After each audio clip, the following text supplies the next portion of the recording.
जय Hind and hello guys, स्वागत है आपका आपके अपने YouTube चैनल ज्ञानदेह होस्ट में। और इस वीडियो में मैं आपको बताने वाला हूं CRE यानी कि common recruitment exam AIIMS new Delhi online form 2023 के बारे में कि कैसे आप यहां पर इस भर्ती का फॉर्म फिलअप कर पाएंगे, जो कि ग्रुप बी एंड सी की 3036 पोस्ट पर निकाली गई है। गाइज बेसिकली यहां पर जितने भी ऑल इंडिया के अंदर एम्स है सभी के अंदर आपकी पोस्टिंग की जाएगी, सभी के अंदर आपकी जॉब लोकेशन रहने वाली है। तो इस वीडियो के अंदर आपको बताया जाएगा कि कैसे आपको इस भर्ती का फॉर्म फिलअप करना है। तो वीडियो को स्किप मत कीजिएगा और अच्छे से जानकारी को देख करके अपने फॉर्म को घर बैठे आराम से भर लीजिएगा। अब चलिए शुरू करते हैं। गाइज यहां पर अभी जो वीडियो में देख सकते हैं ये आपका ऑफिशियल नोटिफिकेशन है, जो कि आप यहां पर जो एम्स की ऑफिशियल वेबसाइट है यहां पर आकर के नोटिफिकेशन के ऊपर क्लिक करके या एडवर्टाइजमेंट के ऊपर क्लिक करके इसको डाउनलोड कर सकते हैं। तो इसमें आप यहां पर देख लीजिए आपके जो एप्लीकेशन फीस है वो कितनी है। तो जनरल ओबीसी को यहां पर 3000 रुपए फीस पे करनी है, जो कि काफी ज्यादा है। एंड SC ST और EWS कैंडिडेट को यहां पर 2400 रुपए फीस पे करनी होगी। विकलांग के लिए यहां पर कोई फीस नहीं है। इसके अलावा आप यहां पर जो आपकी इंपोर्टेंट डेट्स है वो देख सकते हैं। एडमिट कार्ड आपका यहां पर 12 दिसंबर 2023 तक आ जाएगा। आपका एग्जाम पैटर्न क्या है वो आप यहां पर देखेंगे। इसके अलावा यहां पर आपको बाकी के इंस्ट्रक्शंस दिए गए हैं। इसमें जो आप लोग फॉर्म को भरेंगे वो आप यहां पर 17 नवंबर 2023 से लेकर के 1 दिसंबर 2023 तक भर पाएंगे। एंड जो यहां पर एम्स मेंशन किए गए ये एम्स इसमें पार्टिसिपेट कर रहे हैं, यानी कि अगर आपका इसमें सिलेक्शन हो जाता है तो इनमें से किसी भी एम्स के अंदर आपकी पोस्टिंग हो जाएगी। अभी यहां पर गाइज कौन सी पोस्ट पर क्या क्वालिफिकेशन चाहिए उसके लिए डिटेल्ड नोटिफिकेशन नहीं है, बट अभी जब आप अप्लाई करेंगे तो आपको आगे जानने को मिल जाएगा। तो करना क्या है, आप यहां पर वीडियो के डिस्क्रिप्शन में जाइएगा और ये लिंक ओपन कीजिए जो कि हमारी ऑफिशियल वेबसाइट है। ये ओपन करने के बाद में आपके सामने इस वैकेंसी की जानकारी यहां पर आएगी। ये सभी जानकारी चेक करने के बाद में आप इंपोर्टेंट लिंक्स के सेक्शन से अप्लाई ऑनलाइन लिंक ओपन कीजिए। ओपन करने के बाद में ये वेबसाइट आपके सामने यहां पर आ जाएगी।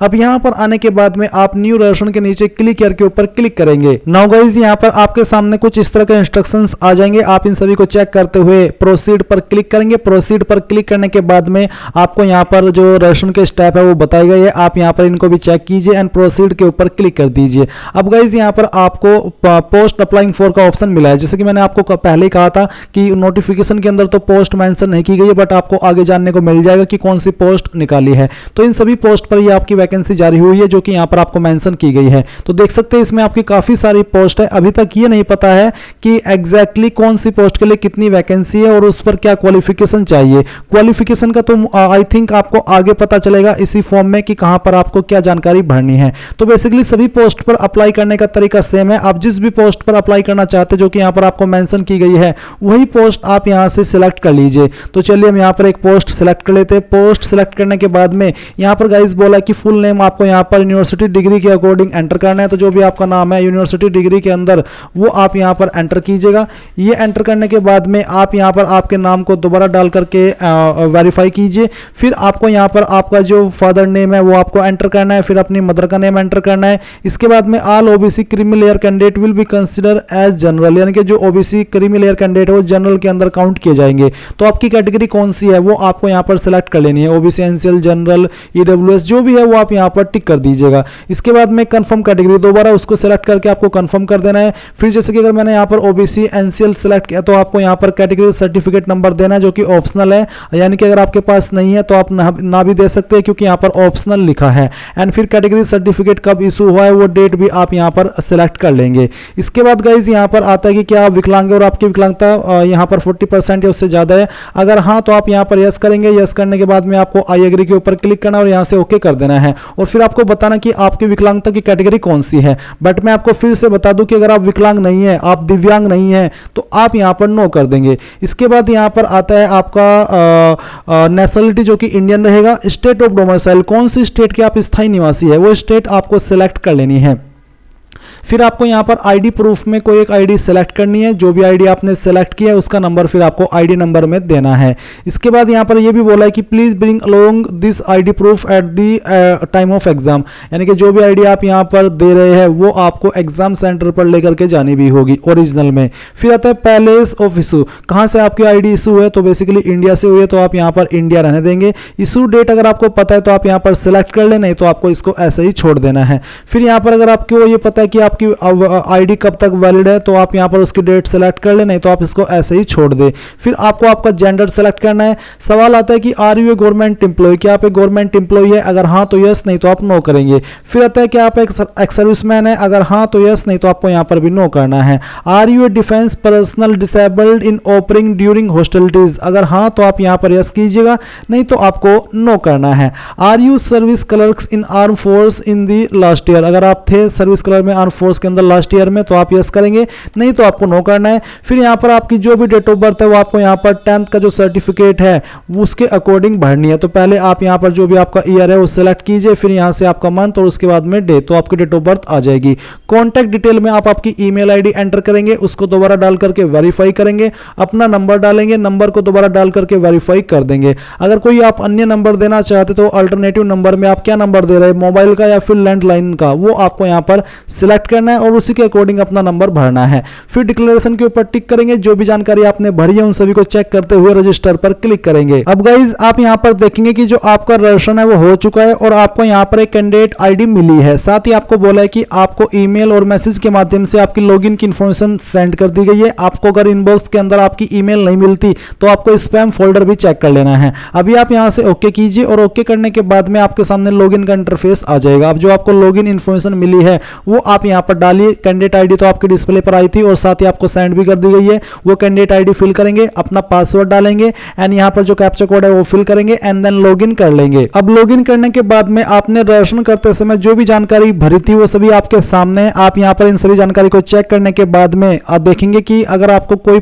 जानकारी एडिट करनी है तो एडिट के ऊपर क्लिक करके कर लेंगे, नहीं तो प्रोसीड टू स्टेप 2 इसके ऊपर आपको क्लिक करना है। अब आपके सामने यहाँ पर आता है क्वालिफिकेशन एंड एड्रेस डिटेल। तो यहाँ पर क्वालिफाइंग एग्जाम, जिस भी पोस्ट पर आप अप्लाई कर रहे हैं उस पर अप्लाई करने के लिए जो जरूरी क्वालिफिकेशन है, यानी कि जिस क्वालिफिकेशन से आप उस पर अप्लाई करने के लिए एलिजिबल होंगे उसी क्वालिफिकेशन के विकल्प आपको यहाँ पर इसमें देखने को मिलेंगे। इसमें बहुत सारी पोस्ट थी तो जो भी आपने पोस्ट सेलेक्ट किया उसके अकॉर्डिंग आप यहाँ पर क्वालिफाइंग एग्जाम में आपकी क्वालिफिकेशन देखेंगे। तो इनमें से आपके पास जो भी क्वालिफिकेशन होगी वो आपको यहाँ पर सिलेक्ट कर लेनी है। ये सिलेक्ट करने के बाद में आता है यूनिवर्सिटी बोर्ड नेम। तो आपने किस यूनिवर्सिटी से किया उसका नाम आपको यहाँ पर एंटर करना है, या फिर जो आपका बोर्ड है वो नाम भी आप यहाँ पर एंटर कर सकते हैं। फिर आता है इंस्टीट्यूट नेम, कहाँ से आपने किया। आपका अगर डायरेक्टली यूनिवर्सिटी है तो आप यहाँ पर कैंपस का नाम लिखेंगे, यहाँ पर आपको यूनिवर्सिटी का नाम देना है और यहाँ पर आपको आपके कैंपस का नाम देना है। अगर आपने किसी डिग्री कॉलेज से की है तो आप यहाँ पर इंस्टीट्यूट नेम के अंदर उस डिग्री कॉलेज का नाम एंटर करेंगे जिससे आपने आपकी जो क्वालिफिकेशन है वो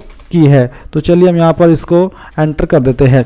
फिर यहाँ पर आता है एडमिशन डेट, कब आपने एडमिशन लिया था वो डेट आपको यहाँ पर सेलेक्ट कर लेनी है। अगर आपको एग्जैक्ट डेट मालूम नहीं है तो आप यहाँ पर एक एक्सपेक्टेड डेट भी सिलेक्ट कर सकते हैं। तो इस तरह से आप यहाँ पर इसको सिलेक्ट कर लीजिए, जैसे कि मैं अभी आपको यहाँ पर सिलेक्ट करके दिखा रहा हूँ। अब आता है पासिंग डेट, कब आपने इसको पास कर लिया था वो डेट भी आप यहाँ पर सिलेक्ट कर लीजिएगा। इसके बाद गाइज आप यहाँ पर देखेंगे स्टेट नेम, तो आपने कौन से स्टेट से किया है वो स्टेट आपको सेलेक्ट कर लेनी है। फिर नीचे आता है यहाँ पर आता है एडिशनल क्वालिफिकेशन डिटेल। अगर आपके पास कोई एक्स्ट्रा क्वालिफिकेशन है तो आप इसमें यस करेंगे एंड फिर डिग्री का नाम देंगे, एडमिशन डेट और पासिंग डेट दे देंगे। अगर आपके पास कोई अन्य क्वालिफिकेशन नहीं है तो आप नो कीजिए एंड फिर यहाँ पर आपको आपके एड्रेस की इन्फॉर्मेशन देनी है। तो एक तरफ है परमानेंट एड्रेस और दूसरी तरफ है कोरस्पोंडेंस यानी कि प्रेजेंट एड्रेस। तो परमानेंट एड्रेस में पहले आप अपनी कंट्री सेलेक्ट कर लीजिए, फिर जो आपका पिन कोड है वो यहाँ पर आपको एंटर करना है एंड ये एंटर करने के बाद में आपकी स्टेट डिस्ट्रिक्ट ऑटोमेटिकली फैच कर ली जाएगी और फिर से सिटी आपको यहाँ पर आपकी जो भी है वो आपको सिलेक्ट कर लेनी है, सिटी या फिर यहाँ पर जो भी आपको ये देखने को मिल रहा है। तो चलिए हम यहाँ पर इसको सिलेक्ट करते हैं। अब आता है आपका address line first, address line 2 और 3, यानी कि जो भी आपका एड्रेस है वो आपको थोड़ा थोड़ा पार्ट इन तीनों लाइन के अंदर लिखना है और इस तरफ आपका कोरस्पोंडेंस यानी कि प्रेजेंट एड्रेस है।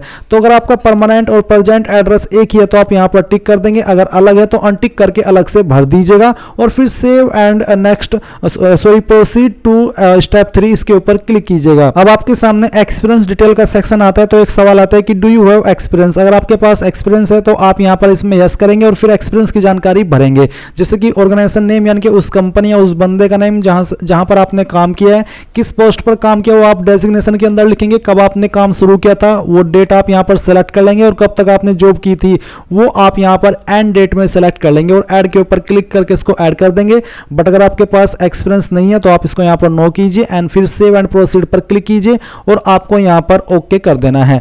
ओके करने के बाद में आपके सामने यहाँ पर आएगा मेक पेमेंट का ऑप्शन। जो कैंडिडेट इस फॉर्म को जनरल, ओबीसी, SC ST से भरे हैं उनको यहाँ पर अपनी एप्लीकेशन फीस जमा करनी है। मैंने इस फॉर्म को यहाँ पर विकलांग कैटेगरी से भरा है ताकि मुझे कोई फीस पे ना करनी पड़े, क्योंकि गाइज यहाँ पर ये मैं जो आपके लिए वीडियो बना रहा हूँ ये डेमो के लिए बना रहा हूँ, जहाँ पर मैं आपको सिर्फ भरना सिखा रहा हूँ कि कैसे आपको भरना है, कहाँ पर क्या जानकारी भरनी होती है। तो इसलिए मैंने विकलांग कैटेगरी से भरा है।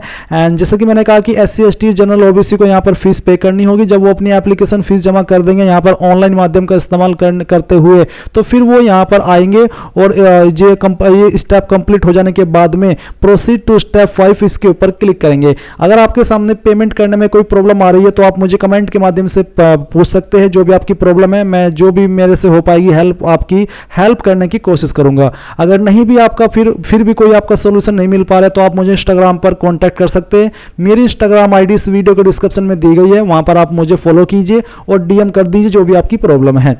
अब आती है सिटी चॉइस। तो यहाँ पर आपको आपकी जो सिटी चॉइस है वो सिलेक्ट करनी है। पहले आप स्टेट सेलेक्ट कीजिए, फिर उस स्टेट के अंदर किस सिटी को आप एग्जाम सेंटर के लिए प्रेफरेंस देना चाहते हैं वो आपको सेलेक्ट करना है। सेकंड स्टेट चॉइस आपको यहाँ पर सेलेक्ट कर लेनी है, उसकी सिटी को आपको सेलेक्ट करना है। तीसरी चॉइस भी आपको यहाँ पर सेलेक्ट कर लेनी है और उसकी जो सिटी है वो भी आपको चूज कर लेनी है। एग्जाम सिटी प्रेफरेंस फॉर यहाँ पर आता है एनी अदर सिटी। तो चलिए हम इसको सेलेक्ट करते हैं। अब आपको प्रोसीड पर क्लिक करना है। तो चलिए हम यहाँ पर सेव एंड प्रोसीड पर क्लिक करते हैं और यहाँ से ओके कर देते हैं। ओके करने के बाद में आप यहाँ पर देखेंगे फोटो एंड साइन अपलोड करने का ऑप्शन आ चुका है। तो पहले फोटो के इंस्ट्रक्शंस देख लीजिए। Background colour of photograph is white. आपके फोटो का बैकग्राउंड व्हाइट होना चाहिए, फोटोग्राफ ब्लर नहीं होना चाहिए और साइज के अकॉर्डिंग होना चाहिए, जो कि यहाँ पर आपको साइज मेंशन भी किया गया है। 3.5 इंटू 4.5 सेंटीमीटर रहना चाहिए। तो अब आपको यहाँ पर चूज फाइल के ऊपर क्लिक करना है और जहाँ पर भी आपकी फोटो फाइल है वो आपको यहाँ पर सिलेक्ट करनी है और यहाँ से ओपन कर लेनी है। इसके बाद में आप यहाँ पर एक्सेप्ट के ऊपर क्लिक करेंगे। आप इन सभी के ऊपर टिक कीजिए और इसके बाद एक्सेप्ट के ऊपर क्लिक कर दीजिए। देखेंगे फोटो अपलोडेड सक्सेसफुली। अब आप इसको ओके कीजिए। ओके करने के बाद में यहाँ पर आपको आपका सिग्नेचर अपलोड करना है। इसके भी कुछ इंस्ट्रक्शंस है जो कि आपके सामने है। आप यहाँ पर इंस्ट्रक्शंस के अकॉर्डिंग अपनी फाइल को सिलेक्ट कीजिए। यहाँ पर भी आपका सिग्नेचर है एंड देन फिर यहाँ से हम इसको ओपन करेंगे। ओपन करने के बाद में इन सभी के ऊपर हम टिक करेंगे और फिर एक्सेप्ट के ऊपर क्लिक करते हैं। तो यहाँ पर आपका फोटो अपलोड हो जाएगा। यहाँ पर बोला image size should not less than, आपका इमेज का साइज सिग्नेचर का 20 KB से कम नहीं होना चाहिए। तो इसलिए दिए गए इंस्ट्रक्शंस के अकॉर्डिंग आप यहाँ पर इसको अपलोड करेंगे। तो अब देख सकते हैं कि साइन अपलोड हो चुका है। अब नीचे आते हैं, यहाँ पर आपका आता है लेफ्ट थंब इंप्रेशन। तो यहाँ पर जो आपका बायां अंगूठा है उसके निशान आपको अपलोड करना है। तो इसमें पहले तो आप इनके ऊपर टिक कर दीजिए जो कि यहाँ पर आपको टिक करने को बोला है। एंड यहाँ पर फिर आपको क्या करना है, आपको चूज फाइल के ऊपर क्लिक करना है और जहाँ पर आपका थंब इंप्रेशन है वो आपको सेलेक्ट करना है, यहाँ से ओपन करना है और फिर एक्सेप्ट के ऊपर क्लिक करना है। तो आप देख सकते हैं ये भी आपका यहाँ पर अपलोड हो चुका है। तो देख लीजिए सभी डॉक्यूमेंट अपलोड हो चुके हैं। अब नीचे आते हैं अपलोड पर्सन, यानी कि अगर आप विकलांग है तो आपको यहाँ पर उसका सर्टिफिकेट देना होगा। तो चलिए हम इसको भी अपलोड करते हैं और फिर यहाँ पर प्रोसीड फॉर स्टेप 7 इसके ऊपर क्लिक करते हैं। अब गाइज आप यहाँ पर देख सकते हैं कि आपका जो एप्लीकेशन फॉर्म है वो सबमिट हो चुका है और अभी आप यहाँ पर देख सकते हैं आपके सामने आपके फॉर्म का प्रीव्यू है। सभी जानकारी चेक कर लीजिए एंड अगर आपको लगता है कोई जानकारी गलत हुई है तो बैक के ऊपर क्लिक करके इसको बैक कर लीजिए, नहीं तो आपको प्रोसीड पर क्लिक करना है और यहाँ से ओके कर देना है। ओके करने के बाद में अब आपको फिर से यहाँ पर फाइनल सबमिट के ऊपर क्लिक करके इसको ओके करना है। ओके करने के बाद आप देखेंगे कि आपका फॉर्म फाइनल सबमिट हो चुका है और अभी आप यहाँ पर इसमें लॉगिन करके अपनी लॉगिन इन्फॉर्मेशन का इस्तेमाल करते हुए अपने फॉर्म का जो फाइनल प्रिंट है वो ले पाएंगे, कोई प्रॉब्लम आपको नहीं आएगी।